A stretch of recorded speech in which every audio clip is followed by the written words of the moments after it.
Di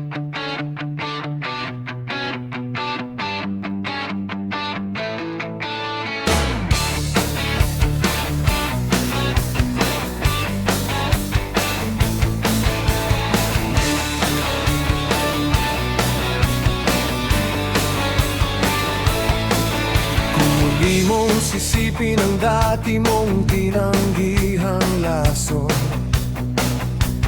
Babalik ang dilim sa dila at sa isip mong pagod. Ang taong sa sarili matalino, pero ayaw sa payo ay parang aso na bumabalik sa pinagsukahan niya. Kaya pakinggan mo ang babala ngayon. Huwag sayangin ang matang binuksan na. Putulin mo na ang ikot ng ulol. May lakas sa'yo na tumalikod. Huwag bumalik sa suka. Huwag bumalik sa suka. Putulin mo na ngayon ang siklo ng kahangalan. Huwag bumalik sa suka. Huwag bumalik sa suka. May daang malinis na nakahanda sa'yo.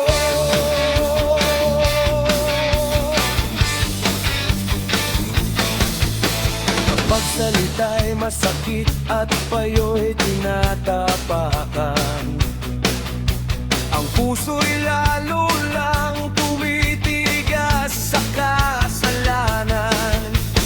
Pero ang marunong ay marunong tumigil, ay marunong tumanggap ng katotohanan.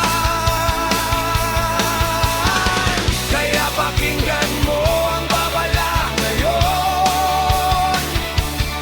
Huwag sayangin ang matang binuksan na. Putulin mo na ang ikot ng ulol. May lakas sa'yo na tumalikod. Huwag bumalik sa suka. Huwag bumalik sa suka. Putulin mo na ngayon ang siklo ng kahangalan. Huwag bumalik sa suka.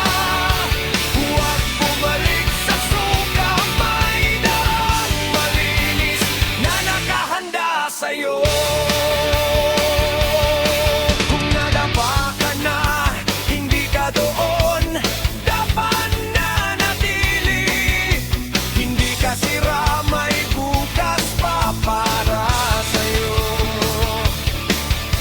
Bawiin mo ang loob, ituwid ang landas. Isang hakbang ngayon, mas mabigat sa libong pagbalik. Huwag bumalik sa suka. Huwag bumalik sa suka. Putulin mo na ngayon ang siklo ng kahangalan. Huwag bumalik sa suka.